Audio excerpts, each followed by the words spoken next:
I gave her everything that many people dream of achieving their entire lives. Money, luxury, status, expensive cars, international travel, and a life beside a millionaire CEO before the age of 25. I built companies, generated real wealth, and offered absolute security. But even so, she wanted more. She wanted fame, external validation, and the illusion of a higher status than the one I represented. She believed she could trade a man who builds for empty promises of ostentation. What she didn't know is that some choices don't have a rewind button, and that the real prize isn't the car, the fame, or the spotlight. It's who stands beside you when everything truly grows. In this story you will see how the betrayal of a gold-digging wife destroyed a millionaire marriage, and how that same betrayal pushed me to a level of power, wealth, and clarity she never imagined I would reach without her. Stay until the end because her regret came too late, and my response was cold, final, and unforgettable. Subscribe to the channel now so you don't miss any real stories of luxury, betrayal, power, and karma, because here you learn that whoever laughs last never forgets. I was young, only 25 years old, but my life already felt like that of someone who had won the game far ahead of time. I was a CEO, founder of profitable companies, responsible for million-dollar contracts and decisions that moved amounts most people only see in movies. Money wasn't a promise, it was a daily reality flowing into accounts, investments, and assets that grew while I slept. My name circulated in closed rooms, strategic meetings, and events where only powerful people had access. I lived surrounded by big numbers, aggressive goals, and a constant sense of absolute control over my future. Everything about me breathed ambition, focus, and the construction of something far greater than myself. I inherited nothing, I built everything with discipline, vision, and obsessive work. At that stage, I believed success also meant emotional stability. I thought that those who build empires also build solid relationships. And that's when my confidence began to open space for someone to enter. My routine consisted of waking up early in a silent mansion and ending nights in different cities. Imported cars were part of the scenery, not as ostentation, but as a natural consequence of the money I generated. International trips were meetings disguised as comfort, always in five-star hotels and exclusive dinners. My closet looked like a luxury showroom, tailored suits, watches that measured more than time. I knew exactly how much every minute of my time was worth. My phone never stopped. Contracts, investors, partners, and opportunities appeared non-stop. I felt at my peak, at the highest point of the curve. Nothing seemed out of place, nothing seemed missing. Financial success gave me a false sense of emotional invulnerability, and that illusion is dangerous when you let your guard down. To the world, I was the perfect example of the young millionaire who made it early. To me, I was just someone who wanted to share all of that with someone special. I believed wealth made more sense when shared. That luxury was more beautiful when seen through two pairs of eyes. That money could provide security, comfort, and love at the same time. I was surrounded by people, but emotionally ready to choose only one. I wanted someone by my side before, during, and after. Someone who wouldn't see only figures, but values. And it was in this desire to share that I began to look outside my empire, without realizing that not everyone sees success the same way. I lived in a world where everything worked through strategy and calculation. Every investment was analyzed, every risk measured, every decision planned. But in the emotional field, I was surprisingly naive. I believed character was something obvious, easy to recognize. I thought true intentions revealed themselves quickly. I confused admiration with love and presence with loyalty. Money attracted smiles, compliments, and interested looks. And I didn't see that as danger but as part of the social game. I thought I knew how to tell who was with me for who I was. Little did I know that this difference would become the center of my emotional downfall.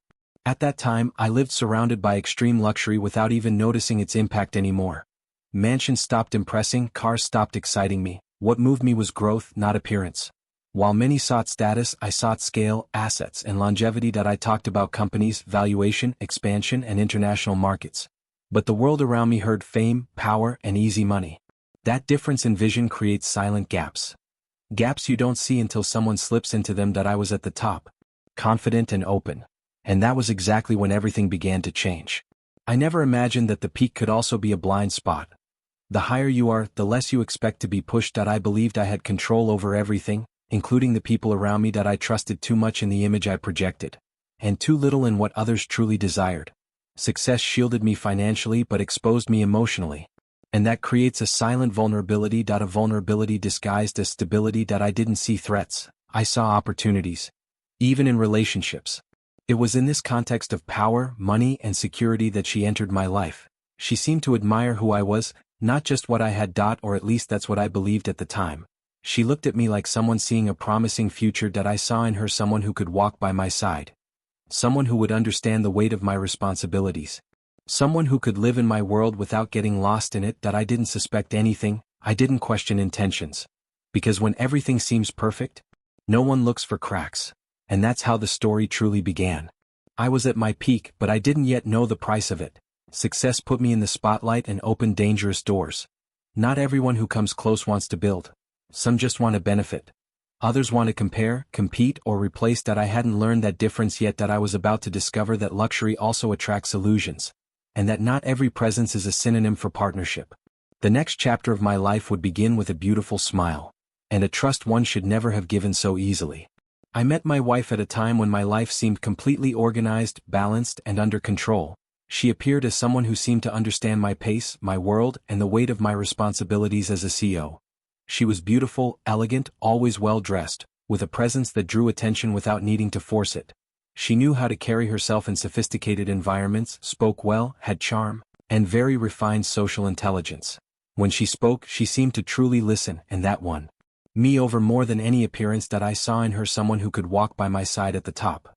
Not someone overshadowed by my success, but a partner that in my mind, she didn't just want the luxury, she wanted the life project. And that made all the difference for me to lower my guard, that I allowed myself to believe. She showed interest in my work, asked about business, decisions, and future plans. She said she admired my discipline, my vision, and my ability to build everything from scratch. That I felt valued not just as a rich man, but as someone admirable. She praised my posture, my calmness, and my strategic way of thinking. That fed something in me that money alone can never feed. That I saw in her someone who understood that money was a consequence, not the goal. Or at least that's what I believed at the time. I liked the way she fit into the environments I frequented. She seemed to belong to that universe of wealth and status, and that reinforced my conviction that I had made the right choice. I began introducing her to my world with pride. That I took her to important dinners, business events, and international trips. She was enchanted by everything, but always said the best part was being by my side. That I interpreted that as love, partnership, and gratitude. That I didn't see excess, I saw enthusiasm. She seemed fascinated by the lifestyle, but also by me. And that mix is dangerous when you don't know how to separate one thing from the other. That I wanted to offer the best, and she accepted it. Naturally. Expensive gifts, exclusive experiences, and unlimited comfort. To me, that was care, not a test of character.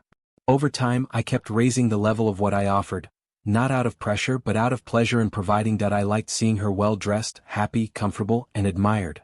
After all, I could afford it, I had money, I had power. That I thought that strengthened the bond between us. That the more I gave, the more solid the relationship would be. This is a common trap for successful men. Confusing provision with emotional construction. That I thought I was building something solid. But perhaps I was only creating a stage. She talked a lot about the future, about growing together, about building a strong image as a couple. She said that together we could go even further. That I saw that as shared ambition. As long-term vision. She was interested in social status, but I thought that was normal. After all, my world was also made of that. The problem is when status becomes more important than character. At that time, I still couldn't see that difference clearly. I believed she wanted to grow with me, not just climb using what I had already built. When we decided to get married, everything seemed aligned. Age, stage of life, financial stability, and future plans. That I saw no reason to wait. That I was ready to take the next step. And she seemed ready to take that place by my side.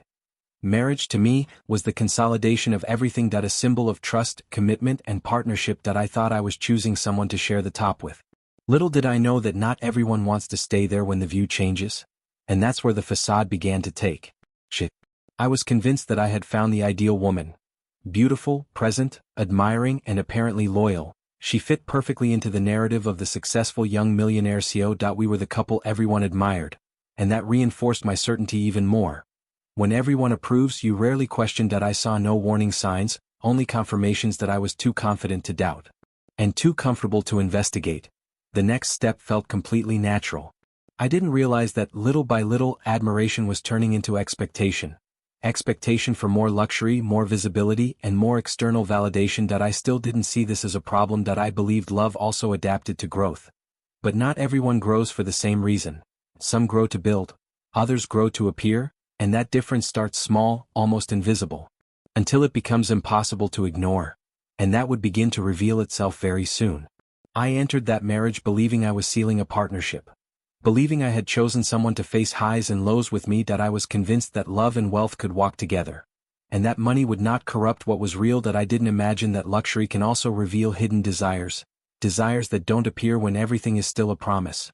The story still seemed perfect. But too much perfection usually hides cracks. And the next chapter would show that clearly, because not every fairy tale survives the constant shine of gold. Our marriage was exactly the way the world expected it to be. A luxurious, elegant ceremony, impeccably planned to impress. Everything reflected money, status, and a high-end aesthetic. The guests were business owners, investors, influential people, and strategic friends.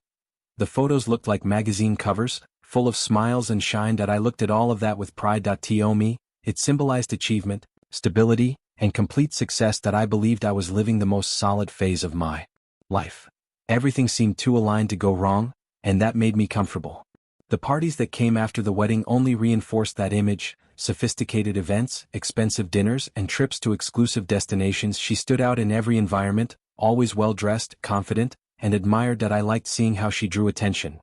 That fed my ego and my sense of having made the right choice. That I felt that she valued what I had built. And that she made a point of showing it to the world. That I, in my mind, that was pride. That I didn't see a constant need for validation there. I saw only shared happiness. Our routine became a parade of high-end experiences. 5-star hotels, Michelin-starred restaurants, and private parties. She always seemed excited about the next event. I, on the other hand, already saw it as part of the job. While she saw a stage, I saw networking. While she saw glamour, I saw strategy. But those differences didn't yet seem like problems. That I thought we were simply living the best life had to offer. That I believed that contrast balanced itself out. But balance doesn't hold when only one side is building. On social media, we looked like the perfect couple. Impeccable photos, polished captions, and a narrative of absolute success. People commented, praised, and envied our life. She loved that attention. I didn't care as much, but I didn't see a problem either. I believed it was part of the natural exposure of my world. What I didn't realize was how essential that external validation was becoming for her. While I was building wealth, she was building an image. And those two things don't always move together. I still hadn't understood that. Over time, I noticed that she felt alive at events, not at home. Simple moments began to lose importance. Quiet dinners became an obligation. What mattered were parties, invitations, and places where she could be seen. I tried to balance things, but my focus was work and growth. I didn't need to prove anything to anyone. She seemed to need to prove everything all the time. But I justified it as a phase, adaptation, or excitement. I always found a comfortable explanation. Because admitting otherwise would require facing the truth. Money flowed, companies grew, and our lifestyle level increased. And along with that, her expectations grew as well. Always more luxury, more experiences, and more exposure. I saw that as a consequence of success. She saw it as identity. I talked about the long term, she talked about now. I thought about stability, she thought about immediate impact. But the shine of the facade hid these differences. To anyone looking from the outside, everything was perfect. And that blinded me even more. The marriage became a symbol, not a connection. A silent agreement where I provided comfort and status. And she provided presence and image. I thought that was enough. After all, how many couples live like that and seem happy? I didn't question it because it didn't hurt yet. When it doesn't hurt, you don't investigate. I was too busy building, she was too busy being seen, and that distance began to grow. I didn't realize that loyalty was being replaced by convenience. That commitment was being traded for interest. Everything still looked solid on the outside. But on the inside, something was already misaligned. I felt it, but I didn't name it. I preferred to believe it was just fatigue. Or too much work. Never suspicion. Never betrayal. Not yet. At that moment, I still believed the marriage was strong. That we were just living an intense phase. I didn't imagine that the golden facade hid deep cracks. Cracks that don't show up in photos. Nor in rehearsed smiles. I thought everything could be solved with dialogue and provision. I didn't see risk, I saw routine. But routine can also be the perfect ground for mistakes. And the next chapter would prove that. Because not all luxury sustains loyalty when the ego starts to speak louder. Over time, I began to realize that, for her, nothing ever seemed truly complete. What once was enchantment started turning into a constant expectation for more. More luxury, more visibility, more status, more external validation. I raised our standard of living, but the satisfaction lasted less and less. The new car quickly became ordinary, international trips became routine. Expensive dinners stopped impressing her. And that confused me because I was giving everything. Yet it always felt like something invisible was missing, and that absence couldn't be fixed with money. I started noticing comparisons that hadn't existed before. She commented on other people's lives, other couples, other references. Always someone with more followers, more exposure, a more perfect life. I heard it as casual conversation. But little by little, I realized there was frustration behind it. Frustration at not being the center of attention all the time. I talked about companies growing, she talked about image growing. I celebrated contracts, she celebrated likes. And those conversations began to miss each other. As if we were speaking different languages. Money was always a tool to me. To her, it increasingly seemed like an identity. I used wealth to build freedom. She used wealth to build validation. I didn't need to prove anything to anyone. She needed to be seen, recognized, and desired. I started to feel that love was being measured by material delivery. As if every gesture of mine had to be bigger than the last. That creates silent pressure. And constant pressure wears down any relationship. I tried to talk, but I wasn't always heard. When I slowed down, she felt bothered. When I focused more on work, she felt left aside. But our lifestyle never decreased. What decreased was her patience with anything simple. Quiet moments lost value. Silence became uncomfortable. Routine became boredom. I began to realize she needed constant stimulation. And that's dangerous when the stimulation comes from outside. She became more interested in environments where she could shine on her own. Luxury gyms, exclusive events, new social circles. I supported it, thinking it was healthy. After all, independence was always something I valued, but along with that came colder comments. Less affection, less patience, less presence. Her tone changed, her look changed, and I started feeling something I had never felt before. The sensation that I was being compared. I didn't understand how someone who had everything could seem so restless. I offered security, stability, and a future. But it seemed she wanted intensity, a stage, and immediacy. I talked about building something solid. She talked about living in the now to the fullest. Those two visions started to collide. I still believed it was just a phase. That excess luxury had created a temporary imbalance. I didn't see a real threat there. But it was already an ignored warning. The problem is that when someone gets used to always receiving more, the basics lose value. Respect becomes a detail. Loyalty becomes an assumption. And gratitude disappears. I began to notice small acts of contempt. Impatient looks, ironic comments, unnecessary comparisons.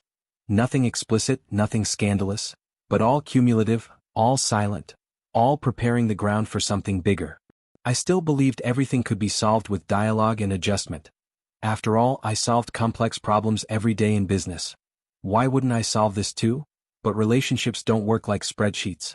And feelings don't obey financial logic. I didn't realize she was already emotionally distant. While I tried to get closer, she pulled away. While I invested, she evaluated alternatives. And that completely changes the game. I didn't know it then, but at that point luxury was no longer enough for her. Money no longer filled the void, and when the void grows, it looks for dangerous distractions. I was still focused on keeping everything standing. But something was already slipping out of my control. Her restlessness wasn't random. She was searching for something outside of what I could offer, and I would only understand that when it was too late. Because the next chapter would bring someone new into this story. Someone who would take advantage of exactly that opening. Without announcement, without noise, and without drama, he entered the story. Nothing happened abruptly, everything was gradual, almost imperceptible. He appeared as just another person from her new social circle.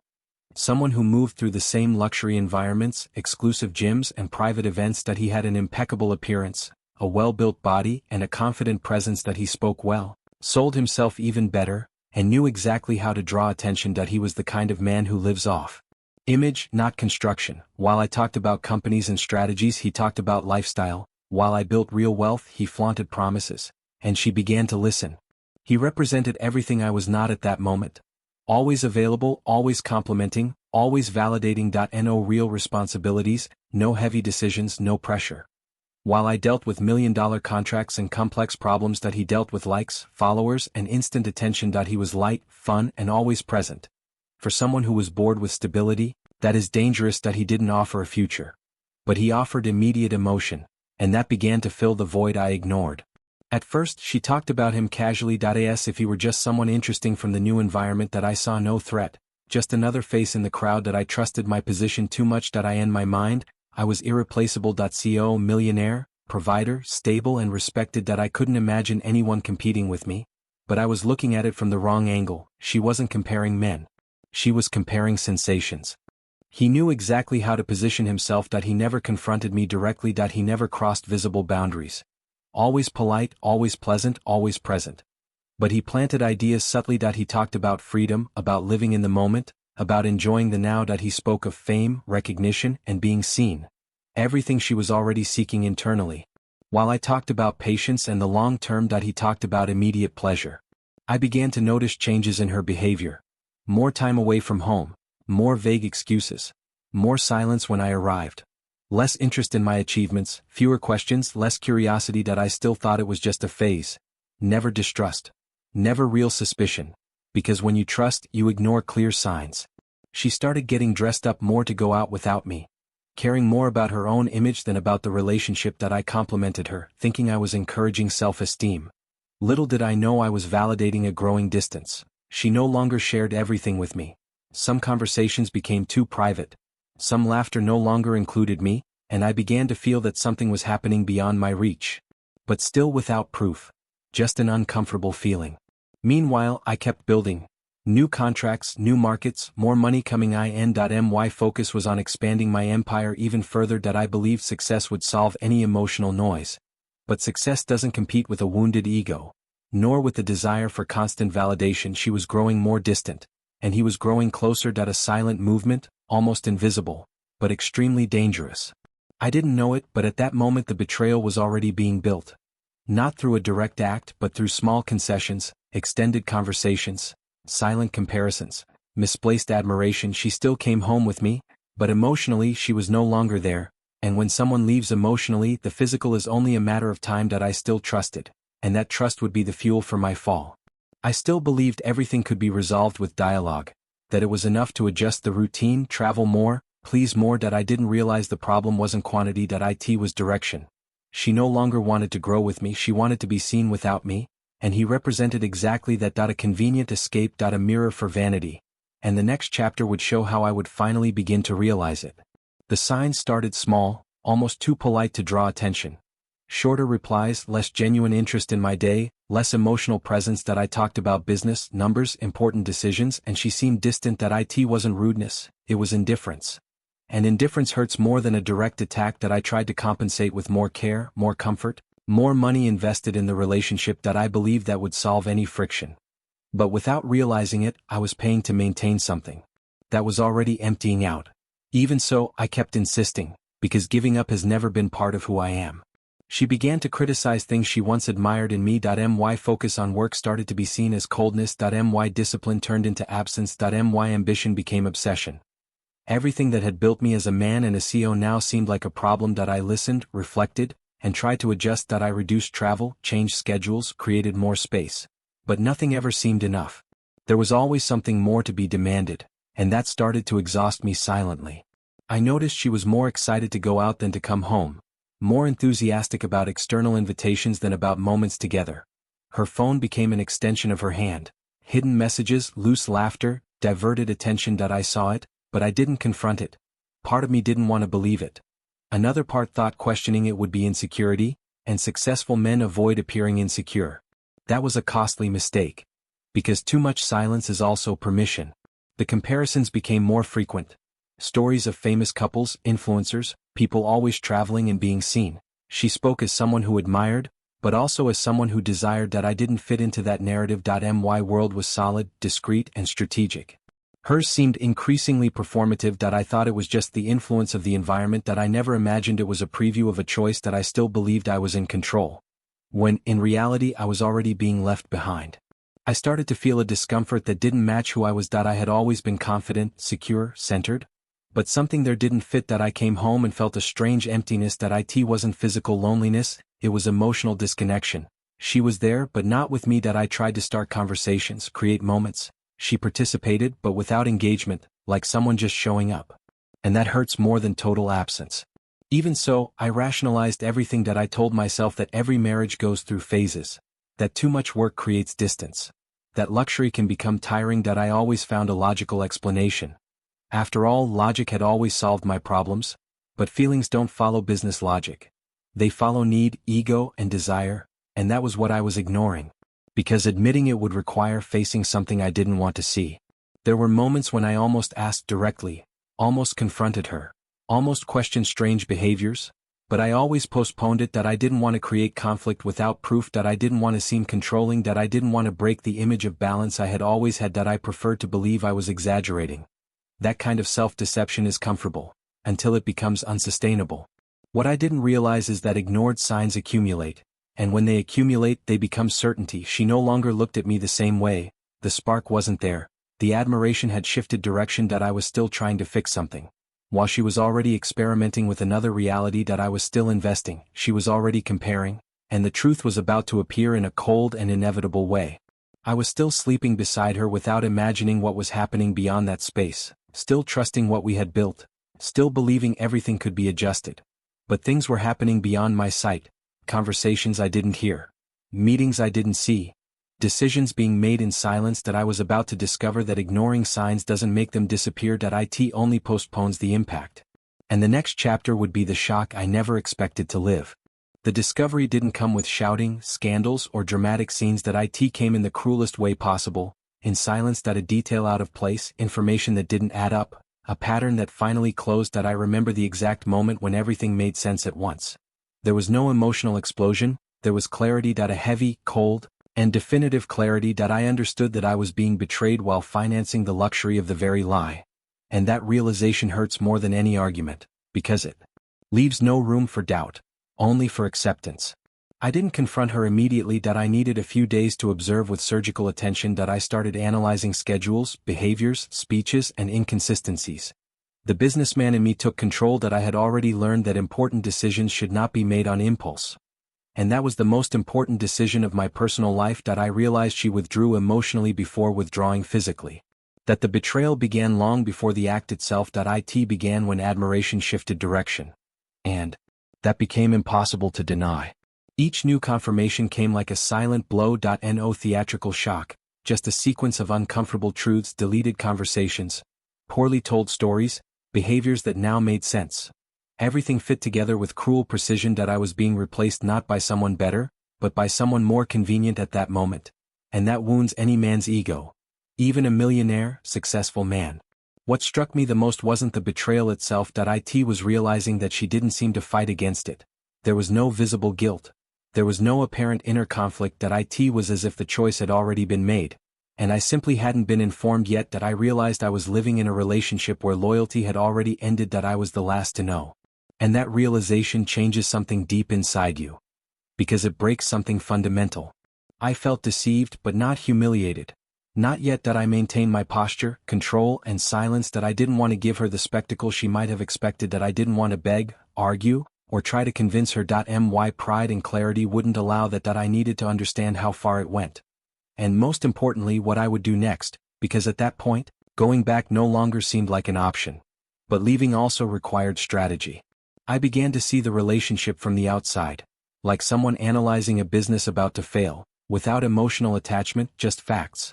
And the facts were clear. She was already somewhere else emotionally. I was sustaining an empty structure. The marriage had become an informal contract where only I fulfilled my part. And no one should keep investing in something that doesn't return respect. That idea began to mature inside me. Silently but firmly. I still didn't say anything. Not at that stage. I needed time to reorganize my mind and my next steps. I knew that any premature word could be used against me, financially, emotionally, and socially. I had too much to lose if I acted on impulse. My name, my companies, and my reputation were at stake. I couldn't make a mistake. So I observed. And the more I observed, the clearer it became that the decision had already been made by her. The pain existed, but it was contained. I didn't cry, I didn't vent, I didn't expose anything. I held everything inside. Men like me learn early not to show weakness. But that doesn't mean they don't feel that I felt it deeply. But along with the pain came something new. An emotional distance that protected me. It was as if something had switched off inside me. And when that happens, the end has already begun. I began to accept that this story had passed the point of no return, that broken trust cannot be rebuilt with promises, and that loyalty is not negotiable. She still didn't know that I knew. But I was already changing inside. Every conversation felt empty. Every gesture felt rehearsed. I was there physically, but emotionally I had already taken a step back. And that step would be decisive for everything that came next. I didn't yet know how or when, But I knew it wouldn't end with an argument or a plea for forgiveness, that it would end with silence, strategy, and consequence, that I was tired of sustaining a facade. And when a man decides to leave in silence, he has already left completely. She still believed she was in control, that I would remain there as a safe option. But the game was about to turn. And the next chapter would show how she completely underestimated who I really was. After the truth settled inside me, something changed in the way I looked at her. There was no immediate confrontation, but there was distance. And she noticed. When someone feels they've lost power, their behavior changes. She became colder, more direct, less careful with her words. As if she no longer needed to keep up appearances with me. I began to see contempt where I once saw only distraction. And that was revealing. Because contempt doesn't appear out of nowhere. It's born when someone believes they've already won. She started treating me like someone predictable. As if I were guaranteed that I was the stable husband, the provider, the man who would always be there. She spoke to me with less patience, less affection, less care. As if I were part of the scenery, not the choice. Meanwhile, she lit up when she talked about other environments, other people, other experiences. I was being pushed into the background inside my own home. I realized she no longer cared much about hiding it.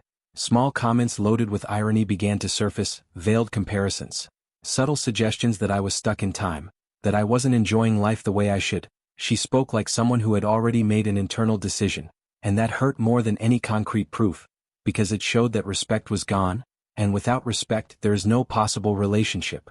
There is only convenience. The cruelest part was realizing that she believed she was making the right choice. She felt confident, empowered. As if she were finally living something better. I saw in her eyes the certainty of someone who believes they traded up, that she came out ahead. She showed no guilt. No inner conflict. It was as if I were just a chapter she had already closed. That shakes any man deeply, because it hits the ego, the pride, and the identity. She talked about freedom as if marriage were a prison, about living intensely as if stability were mediocrity. I listened in silence. Not because I agreed, but because I already understood everything. She confused security with monotony, and responsibility with limitation. While I saw building, she saw delay. While I saw the future, she saw boredom, and that difference made any conversation useless. At times, she even tried to provoke me. To test limits. To see how much I would tolerate. As if she wanted to confirm that I would stay, that I would accept anything. This kind of behavior reveals a lot. It reveals that the person no longer respects the relationship. And perhaps not even themselves. I realized that, to her, I was already the past, even while still present. She didn't apologize, she didn't try to explain, she didn't try to save anything, she simply withdrew emotionally with ease. Like someone who already had a well-structured plan B. And that was the final confirmation I needed. I understood that this wasn't a phase. It was a choice. A choice based on vanity, appearance, and external validation. A fragile choice, but one she defended with conviction. And I didn't argue. I began to accept that the marriage had ended long before any announcement, that she had already moved on emotionally, and that I was just maintaining an empty structure. I didn't feel anger. I felt clarity. A painful but liberating clarity. Because when the truth reveals itself, you stop fighting the obvious. I didn't want to convince anyone of anything. I didn't want to compete. I didn't want to prove my worth. I wanted dignity. I began preparing internally to leave, without scandal, without emotional disputes, without games. I knew that when I made the decision, it would be final. I was tired of being treated as a guarantee. As a safe plan while she experimented with illusions. I was not an option. I never was. I was a choice. And when someone forgets that, they lose everything. She still believed she had control of the situation, that she could come and go whenever she wanted, that I would be there waiting. But she didn't know the limit of a man who decides to respect himself. I still hadn't said anything. But inside, I had already closed that chapter. Silence began to take the shape of a decision. And the next chapter would show exactly how it became official. Because when a man decides to leave in silence, there is no return.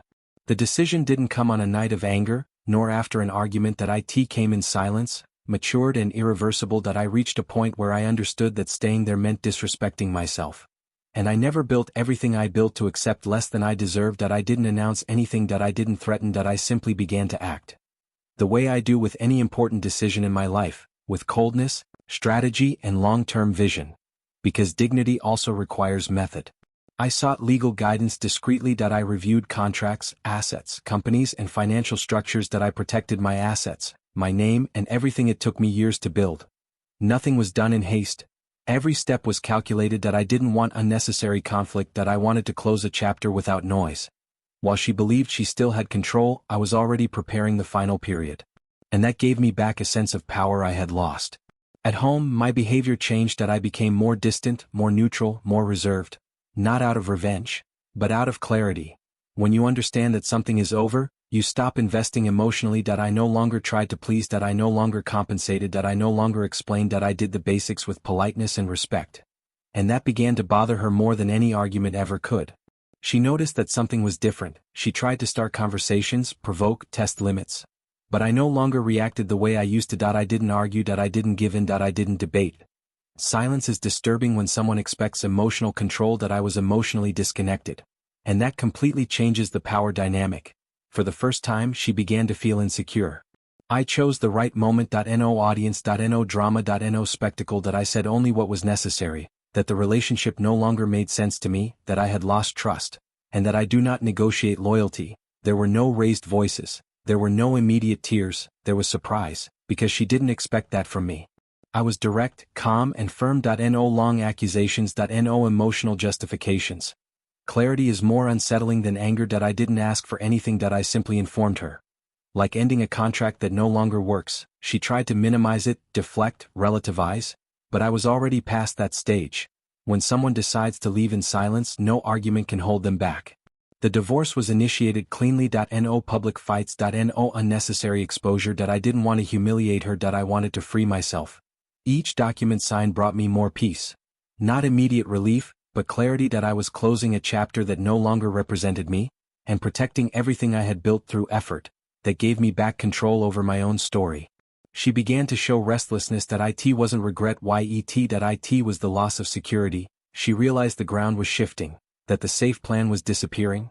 But she still didn't understand the real impact. I stayed firm. No provocation. No revenge. I was focused on the next chapter of my life. And it would be bigger than anything she had ever seen.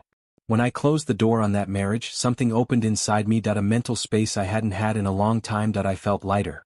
More centered. More myself. There was no euphoria. There was alignment. That I knew I had made the right decision.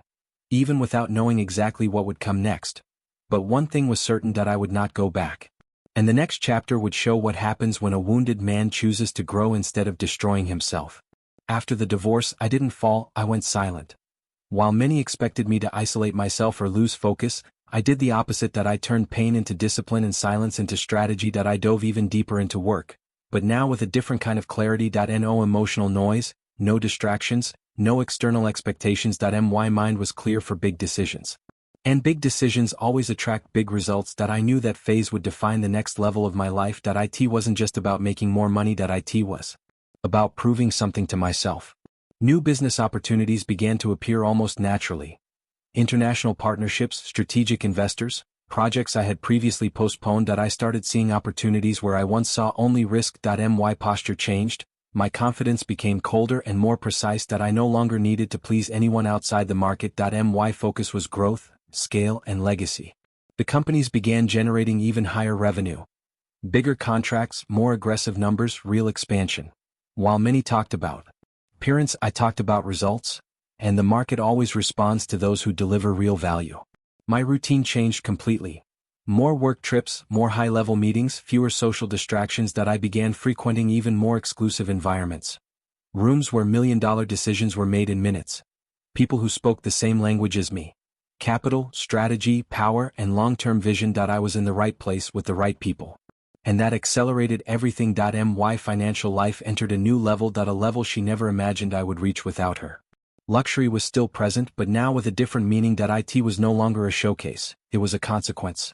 More exclusive cars, larger properties, even rarer experiences.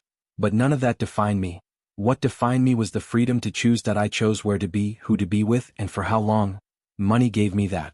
And I had never valued that autonomy as much as I did then. I didn't need to prove anything to anyone. I was at peace with my choices. The people around me began to notice the change. Not just in my net worth, but in my posture. I was more solid, more selective, more reserved. Less emotionally available, more centered. I didn't talk about the past. I didn't explain what had happened. I simply moved forward. And that creates curiosity. Curiosity always generates respect. And respect generates new opportunities. I realized that growing after pain is a choice. Many victimize themselves, Others self-destruct that I chose to evolve that I used everything I felt as fuel. Every disappointment became focus. Every memory became silent motivation that I was building something bigger than before. Not just in money but in maturity, and that completely changes the game. The most interesting part is that I didn't need to show anything.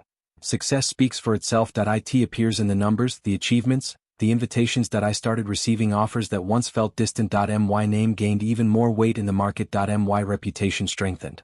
And that is something money cannot quickly buy. While some live off image, I lived off delivery. And the corporate world knows how to recognize that. I was entering the best phase of my life. I no longer thought about her. Not out of resentment but detachment. When you truly grow, the past loses its grip. I was too busy creating the future. But destiny has its own sense of irony. It loves crossing paths when we least expect it. And while I was moving forward in silence, something was beginning to crumble on the other side. She still hadn't understood what she had lost, but she was about to. And the next chapter would show exactly when regret began knocking at the door. The first attempt at contact came when I least expected it, but deep down I already knew it would happen. It wasn't a direct request, and it certainly wasn't dignified. It was a long message, full of justifications and old memories.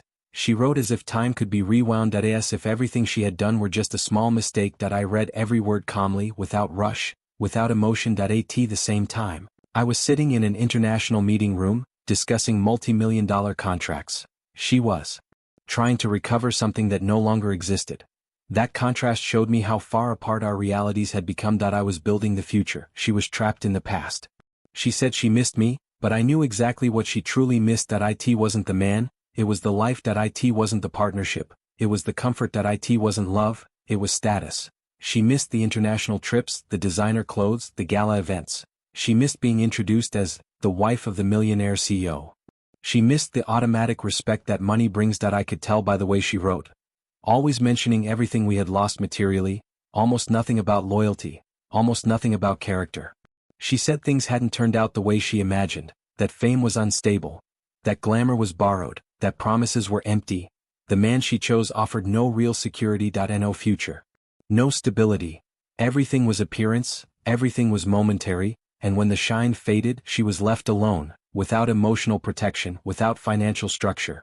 With no one to support her when the spotlight went dark. That's when she remembered me. She tried to convince me that she had changed. She talked about maturity, lessons learned, regret. But real regret appears before total loss. Not after everything collapses. She only felt it when she had nothing left. When she realized she had traded real wealth for illusion, that she had traded a builder for a performer, that she had traded stability for ego. I listened in silence. Because the more someone talks, the more they reveal, and she revealed everything right there. I saw the situation with brutal clarity. If I accepted her back, it wouldn't be love. It would be a rescue mission. I would be saving someone who consciously chose to lose me. And I didn't become who I am to be a consolation prize. I am a man who builds, not one who patches up other people's bad decisions. I remembered everything I had ignored, every sign, every silent act of disrespect. And I understood that her regret erased none of it. It only confirmed that I had always been the safe plan. She tried to arrange a meeting. She wanted to talk face to face. She wanted to look me in the eyes. Maybe she thought she still had some emotional power over me. Maybe she believed I would give in, but I was no longer the same man. Silence had transformed me, pain had matured me, success had armored me. I didn't need to hear anything in person. Everything she needed to say was already clear. And everything I needed to decide had already been decided. I replied politely, directly, and definitively. No aggression. No accusations. No room for interpretation. I told her I wished her well, but that our paths would not cross again. I didn't close the door with anger. I closed it with awareness. And doors closed with awareness do not reopen. She tried to insist, she tried to appeal to the past, but the past no longer represented who I was. In that moment, I felt something I had never felt before. It wasn't revenge. It wasn't pride. It was peace. A strange, silent, profound peace. I realized I had truly moved on. That I had genuinely gone forward. That she no longer had any power over me, not emotional, not psychological. I was on another level, another phase, another mindset, and that has no price. While she tried to rebuild something broken, I was expanding my empire. New companies, new investments, new markets. My wealth continued to grow consistently. My schedule was filled with important commitments. I had no space left to look backward. I had learned the lesson completely. And that lesson made me even more selective, even stronger, Even more aware of my value. I lost nothing in that story. I gained clarity, and clarity is wealth. She thought she lost a husband, but she lost far more than that. She lost a man who would have protected her at her worst moment. She lost someone who would have grown even further by her side. She lost stability, respect, and future. All for an illusion of immediate status. And I realized that her greatest punishment wasn't my absence. It was living every day with that choice. A choice that could no longer be undone. I moved forward without looking back. But I knew that story still wasn't completely finished. Because the next chapter would show what happens when someone loses the true prize of their own life. I never announced my decision as a victory. There was no celebration, no speech, no explicit revenge. The victory came in silence. It came in the way my life continued without her. It came in the calm of someone who knows they chose correctly. I didn't need to prove anything to anyone. The results spoke for themselves. My wealth kept growing. My companies kept moving forward. My position as CEO grew stronger with every decision. And I realized that true power is not needing to look back. Over time, it became clear to me that she didn't just lose a relationship. She lost access to a future that very few people ever have. She lost emotional and financial stability. She lost a man who builds, protects, and evolves. She lost someone who would have grown even more by her side. While many offer promises, I offered structure. While many live off appearances, I live off delivery. She traded all of that for illusion. For borrowed fame. For temporary status. And those choices charge high interest. I kept meeting new people, but with different standards. I wasn't looking for empty beauty. Nor social validation. I was looking for character, presence, and vision. I learned that luxury can be bought. But loyalty is chosen. And not everyone is ready to choose correctly. My experience made me more selective. More attentive. More aware of my value. I wasn't in a rush. I had time, money, and clarity. Meanwhile, she continued dealing with the consequences of her own choices. Nothing tragic. Nothing cinematic. Just reality, the loss of opportunities, the fall in status. The silence where there used to be attention. The emptiness where there used to be comfort. She discovered that glamour doesn't sustain anyone when the applause ends. That fame doesn't pay emotional bills. That appearance doesn't build a future, and that some doors, once closed, never open again. I never humiliated her. Never exposed her. I never needed to do any of that. Life took care of it. Because karma doesn't need an audience. It acts in daily life. I end the contrast between those who grow and those who stagnate. Between those who build and those who only consume. I was expanding, she was surviving emotionally, and that difference became more evident with time. Without me needing to say a single word. I realized that being the prize is not about being fought over. It's about being lost. When someone throws away something rare, they only understand its value when they can no longer recover it. She thought I was guaranteed. She thought I would always be available. She thought she could leave and come back. But men who respect themselves don't work that way. I was not raised to be an option. I am a choice. And when someone treats me like a backup plan, they lose access permanently. That is a silent rule. That governs my life now. Today, when I look at everything I achieved after her, I am grateful, not for the pain, but for the lesson. I had to lose an illusion to gain maturity. I had to be betrayed to learn to respect myself even more. My wealth increased. My power grew. But above all, my awareness strengthened. I don't accept less than I deserve. And that changed everything, including the way the world responds to me. She thought status was everything. That expensive cars, fame, and external validation defined value. But real status is a choice. It's knowing when to walk away from something that doesn't honor you. It's not begging someone who didn't respect you. It's growing in silence while others get lost in the noise. I didn't need to defeat anyone. I just needed to follow my path. And that was more than enough. Because in the end, the one who loses the prize is not the one who leaves. It's the one who thinks they can throw away something rare without consequence. Today I know exactly who I am. I know the value of what I built. And I know the kind of woman who can walk by my side. She wasn't ready for that, and maybe she never will be. But that is no longer my concern. I move forward, stronger, wealthier, and more aware. Without resentment, without nostalgia, without regret. Because some stories don't end with reconciliation. They end with learning. And that learning was the real prize I kept. In the end, this story was never just about betrayal. It was about choices.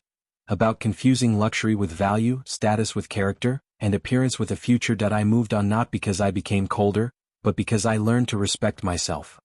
While she chased quick applause, I was building something that doesn't depend on an audience. And life always charges a high price from those who trade what is essential for what is superficial. Maybe you're watching this story and thinking of someone who made a similar choice. Or maybe you're the person who ignored the signs, let go of something rare and now lives with regret. The truth is simple but harsh. Some doors only close once. Some people don't come back. And some prizes once thrown away never appear again. I didn't need to defeat anyone. I simply chose not to lose myself. I chose to grow in silence, evolve without announcing it, and move forward without begging. And that was the biggest turning point of my life. Because money can be rebuilt, status can change, but dignity once lost almost never returns. Now I want to hear from you. Would you forgive a betrayal like this if you were in my place? Do you believe that people who betray for status truly regret it, or do they only miss the comfort they lost? Do you think karma always arrives even if it takes time? Leave your opinion in the comments. I read them all. And if this story made you reflect, subscribe to the channel and turn on notifications. Because here you don't just watch stories of luxury and betrayal, here you learn, reflect, and understand why in the end the one who laughs last always chooses better.